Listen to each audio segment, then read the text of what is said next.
Kita ke Karangasem, saudara. Fenomena air terjun muncul di lereng Gunung Agung, Kabupaten Karangasem, Bali. Warga diimbau untuk tidak mendaki Gunung Agung karena curah hujan cukup tinggi saat ini.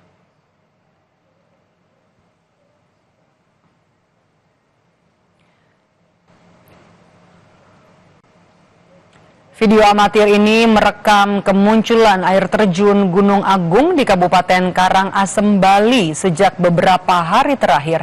Kepala Pelaksana Lapangan BPBD Karangasem, Ida Bagus Ketut Arimbawa menyebut fenomena yang terjadi di gunung tertinggi di Bali ini akibat curah hujan yang cukup besar terjadi di lereng gunung. Ia juga mengimbau ke warga untuk sementara menghentikan pendakian di Gunung Agung karena cuaca ekstrim.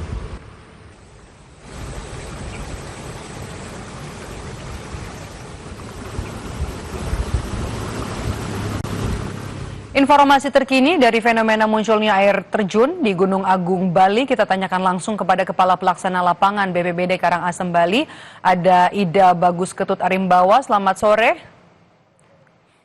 Ya, selamat sore. Dengan Maidop di sini, Pak, kan BPBD sudah mengimbau ya agar tidak ada lagi pendakian sementara di Gunung Agung. Imbauan ini akan berlaku sampai kapan?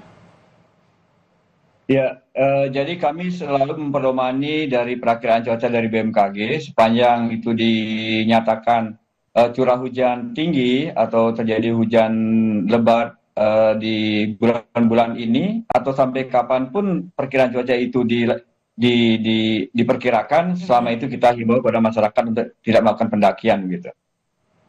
Jadi belum tahu ya, Pak ya? Sampai Ya, kapannya? belum.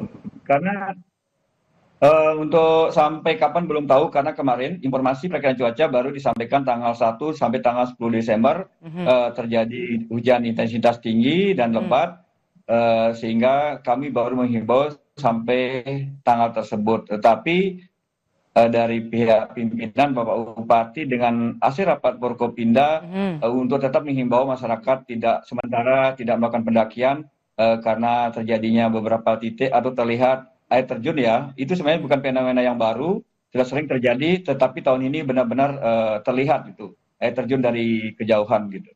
Oke, ini menurut saya Pak, publik juga harusnya tahu ya Pak, imbauan ini akan berlangsung sampai kapan? Ada koordinasi dengan BMKG soal prediksi cuaca ekstrim ini akan berlangsung sampai kapan?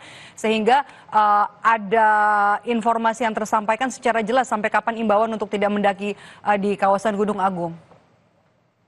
Ya, jadi untuk melakukan himbauan tidak melakukan pendakian, itu kami sudah menyampaikan lewat surat himbauan selama musim penghujan sebaiknya tidak melakukan pendakian.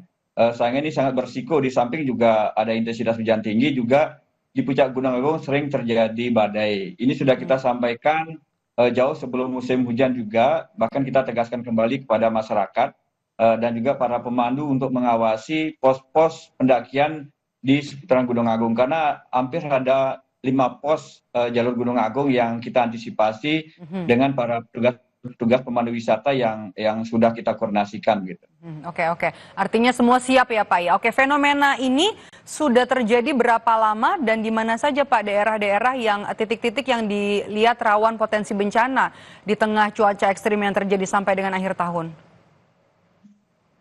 Yang pertama kami dulu sampaikan fenomena air terjun ini bukan sesuatu yang baru ya di Gunung Agung, tetapi sudah hampir terjadi setiap tahun. Cuma tahun ini begitu terekspos di media sosial sehingga dianggap sesuatu fenomena baru terjadi. Nah, ini disebabkan karena dulu sebelum terjadi erupsi Gunung Agung banyak endapan-endapan di lembah-lembah sungai Gunung Agung. Kemudian terjadi erupsi, ada debu, hujan abu, sehingga pasir-pasir atau penghalang-penghalang ini sudah hanyut ke bawah, ke lereng-lereng Gunung Agung, bahkan ke sungai-sungai, sehingga hanya terlihat seperti air terjun, berupa bebatuan. Jadi pasir, semak-semak itu sudah hanyut semua, sehingga hanya terlihat batu, dan kebetulan ada air yang intensitas tinggi dan lebat, sehingga begitulah terlihat air terjun dari kejauhan, sangat terlihat sekali. Seakan-akan seperti air terjun ya, Pak Ketut ya. Oke. Tapi fenomena ini berbahaya nggak Pak bagi pendaki, terutama untuk juga warga setempat? Yang pertama, para pendaki sudah tentu sangat berbahaya kalau mereka melewati lembah-lembah sungai ini. Makanya kami membuat surat himbauan untuk sementara jangan dulu melakukan pendakian, ataupun kalau ada pendakian melalui dengan pemandu-pemandu lokal harus didampingi, itu wajib. Tetapi kami harapkan jangan dulu melakukan pendakian. Yang kedua juga dampak dari hujan lebat ini dengan begitu banyaknya debit air yang turun dari Gunung Agung, sudah tentu di sini akan mengalir ke sungai-sungai kering. Jadi kalau musim kemarau, banyak sungai-sungai kering ada di wilayah Kecamatan Kubu. Pada saat hujan ini terjadi banjir bandang. Nah, air dari puncak dari kawah Gunung Agung inilah, dari Gunung Agung akan mengalir ke alur-alur sungai-sungai kering yang ada di bawah di rumah-rumah penduduk. Jadi kami juga sudah menghimbau kepada masyarakat yang tinggal di pinggiran sungai atau bantaran daerah sungai aliran apabila sungai, terjadi oke. hujan lebat, sementara untuk bergeser ke tempat yang aman dulu, agar jangan tidak terjadi hal yang tidak diinginkan. Itu sudah kita lakukan upaya-upaya pencegahan gitu. Oke, catatan terakhir Pak, ini kan sudah mendekati libur Natal dan juga Tahun Baru. Apa saja kemudian yang harus diwaspadai warga yang hendak berlibur ke daerah Karangasem nanti? Iya, yang pertama Karangasem ini punya potensi bencana kurang lebih ada 12 dari 14 secara nasional ada di Indonesia. Jadi di sini banyak ada titik longsor, kemudian ada juga dampak hujan, ada pohon tumbang, banjir bandang, di jalan-jalan nasional banyak pelintas.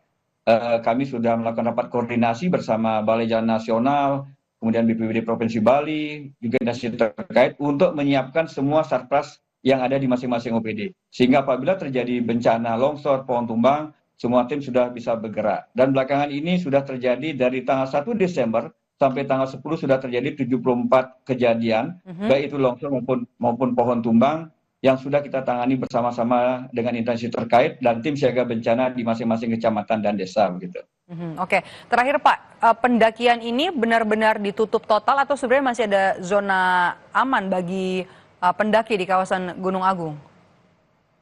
Ya, untuk sementara memang tidak ada larangan ya untuk mendaki, tetapi ada zona-zona aman di wilayah namanya pendakian jalur Besakih, ada wilayah Edelweiss, ada wilayah Tunggubengan, itu masih aman. Tetapi masyarakat tetap, harapan kami untuk sementara jangan dulu mendaki. Kalaupun mendaki, mereka wajib untuk dipandu oleh pemandu-pemandu lokal yang sudah profesional, yang sudah terlatih dan mengetahui alur-alur jalan pendakian gitu.